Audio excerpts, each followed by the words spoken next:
జయ జయ జగదంబ శివే జయ జయ కామాక్షి జయ జయాద్రిసుతే జయ జయ మహేష దయితే జయ జయ చిద్గగన కౌముదీధారే. హనుమాన్ మందిర్ వేద విద్యాపీఠం ట్రేసీ లోక కళ్యాణం కోసం అఖిలాండకోటి బ్రహ్మాండ నాయిక అయినటువంటి మహాకాళి, మహాలక్ష్మి, మహాసరస్వతి, రాజరాజేశ్వరి, అంబిక, చండిక, జగదంబిక, పరమేశ్వరి స్వరూపమైనటువంటి లలితా త్రిపుర సుందరి అనుగ్రహాన్ని ఈ లోకానికి అందించటం కోసం పరమ పవిత్రమైనటువంటి శ్రావణ మాసంలో, అందులో కృష్ణమాయ అని ఆ తల్లికి పేరు. శ్రీమద్ భాగవతంలో వర్ణించబడినటువంటి మాయ, దేవీ భాగవతంలో వ్యక్తమైనటువంటి జగజ్జనని సర్వచైతన్య రూపాం తాం ఆద్యాం విద్యాంచ ధీమహి బుద్ధిం యానః ప్రచోదయాత్. కాబట్టి అటువంటి మహామాయ అన్నారు. మనం మాయలో నుంచి బయటపడాలి అంటే ఆవిడ దివ్య చరణములను ఆశ్రయించవలసిందే. అటువంటి ఆ తల్లి వైభవం దేవీ భాగవతంలో 18,000 శ్లోకముల యందు వ్యాసభగవానుడు ఆవిష్కరించి, దానినే మరల సంక్షిప్తంగా మార్కండేయ పురాణంలో 13 అధ్యాయములలో 700 మహా అద్భుతమైనటువంటి శ్లోకములతో మహాకాళి, మహాలక్ష్మి, మహాసరస్వతి, రాజరాజేశ్వరి, ఆ జగదంబిక యొక్క దివ్య మార్మిక మంత్ర శక్తిని నవార్ణ మంత్రము యందు వ్యక్తం చేసి, ఆ నవార్ణ మంత్ర వైభవాన్ని 700 శ్లోకములలో ఆవిష్కరింపచేసి, ఎవరైతే సకామంగా లోక కళ్యాణం కోసం ఏదైనా ఇచ్ఛతో ఈ 700 శ్లోకములను పారాయణం చేస్తే వారికి అభీష్ట ప్రాప్తి కలుగుతుంది అని వ్యాసభగవానుడు దానియందే తన యొక్క దివ్యమైనటువంటి తపోశక్తి ద్వారా ఆ తల్లి యొక్క వైభవాన్ని ఆవిష్కరింపచేశారు. అదే లోకంలో చండీ అనే పేరుతో, సప్తశతి అనేటువంటి పేరుతో వ్యక్తమైంది.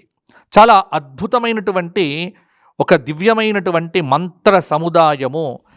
ఆ 700 శ్లోకములను ఒకసారి పారాయణం చేస్తే ఒక చండి, 9 సార్లు పారాయణం చేసి ఒకసారి హోమం చేస్తే నవచండి, అదే 100 సార్లు పారాయణం చేసి అద్భుతమైనటువంటి ఆ నవారణ మంత్రమును 1,00,000కు పైగా జపించి 10 సార్లు హోమం కనుక చేస్తే అది శతచండీ అన్నారు.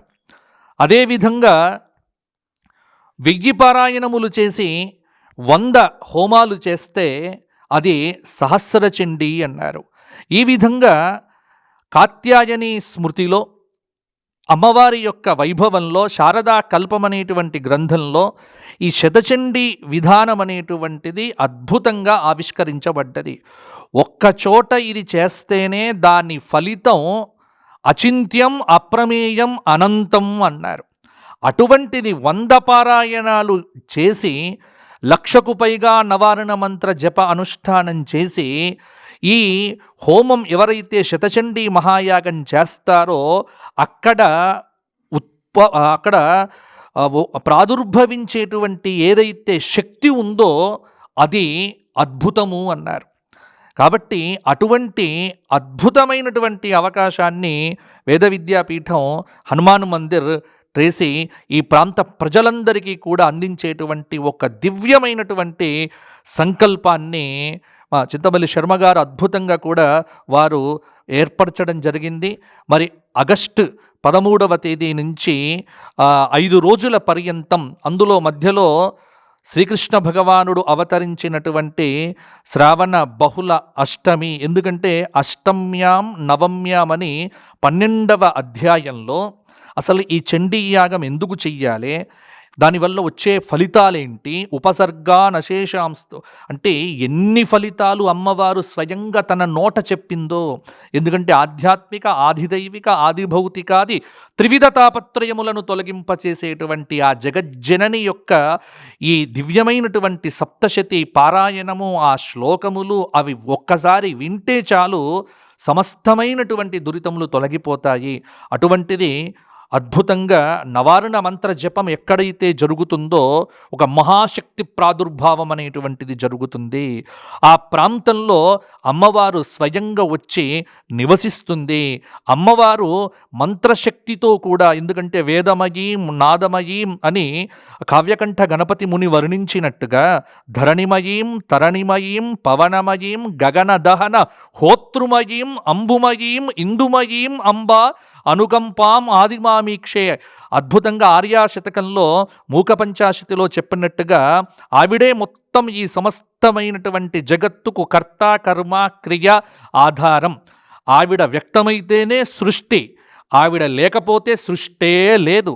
కాబట్టే శ్రీమద్ భాగవతంలో కూడా కృష్ణుడు అవతరించటానికి పూర్వమే ఆ తల్లి ప్రాదుర్భవించింది. అందుకే కృష్ణాష్టమి అంటే ఒక్క కృష్ణ ఆవిర్భావమే కాదు, మహామాయా ఆవిర్భావం కూడా.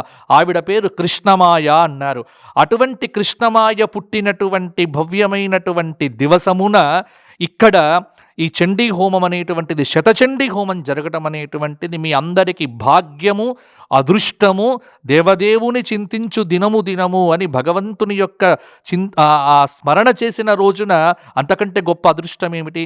కాబట్టి అటు కృష్ణుడు అటు కృష్ణమాయ ఆ జగదంబిక ఇటువంటి దివ్యమైనటువంటి మహోత్కృష్టమైన కార్యక్రమంలో మీరందరూ కూడా పాల్గొనండి. ఇది ఒక కల్ప వృక్షము, కామధేనువు, అంతే. ఇంకా దీనికి ఎంతకంటే వర్ణన చెయ్యలేం. ఈ అవకాశం దొరకడమే కష్టము. భారతదేశంలో ఇటువంటి చండీ యాగాలు అనేకం జరుగుతాయి, కానీ ఈ ప్రాంతంలో శతచండీ యాగం అనేటువంటిది జరగటం మాత్రము మహా అద్భుతము. దానికి ఎంతో కష్టం పడాల్సి వస్తుంది, ఎంతో శ్రమ, ఎంతో ధనం అవసరం అవుతుంది, ఎన్నో విధాలుగా సౌకర్యాలు ఏర్పరచాలి. కాబట్టి మీరందరూ కూడా ఆ భగవంతుని యొక్క అనుగ్రహాన్ని, ఆ మహాకాళి మహాలక్ష్మి మహాసరస్వతి యొక్క అనుగ్రహాన్ని పొందటానికి ప్రతి ఒక్కరు కూడా ఈ కార్యక్రమంలో పాల్గొని, ఎందుకంటే యాదేవి సర్వభూతేషు శక్తి రూపేణ సంస్థిత, ఆవిడ మనకు శక్తి ఇచ్చింది, సంపదనిచ్చింది, మనం అనుభవించటానికి మాత్రమే కాదు, ధర్మమైనటువంటి ధార్మిక కార్యక్రమముల కోసం. తల్లి గర్భము నుండి ధనము తేడెవ్వడు, వెళ్ళిపోయేడినాడు వెంటరాదు, లక్షాధికారైన లవణమన్నమే కాని మెరుగు బంగారము మృంగబోడు. కాబట్టి మన ఏదైనా ద్రవ్యము ఆ తల్లికి ఉపయోగపడితే, లోక కళ్యాణం కోసం ఉపయోగపడితే అదే మన వెంట వస్తుంది. కాబట్టి ధనరూపేణ, ధాన్యరూపేణ, శక్తి రూపేణ అన్ని ప్రకారములుగా మనం భగవతికి ఎలా చెయ్యగలమో అలా చేసేటువంటి ఒక మహత్తరమైనటువంటి అవకాశము మీకు వేద విద్యాపీఠము హనుమాన్ మందిర్ వారు అందజేస్తున్నారు, ఇస్తున్నారు. ఈ అవకాశాన్ని సద్వినియోగం చేసుకోండి. శ్రీకృష్ణ భగవానుడు అవతరించినటువంటి మహత్తరమైన సమయంలో ఆ కృష్ణమాయను ఉపాసించేటువంటి ఒక దివ్య అనుగ్రహం మీ ముందుకు వచ్చింది. సద్వినియోగం చేసుకోండి. ప్రతి ఒక్కరూ పాల్గొనండి, తరించండి, ఆ తల్లి యొక్క అనుగ్రహాన్ని పరిపూర్ణంగా పొందండి. శ్రీమాత్రే నమః.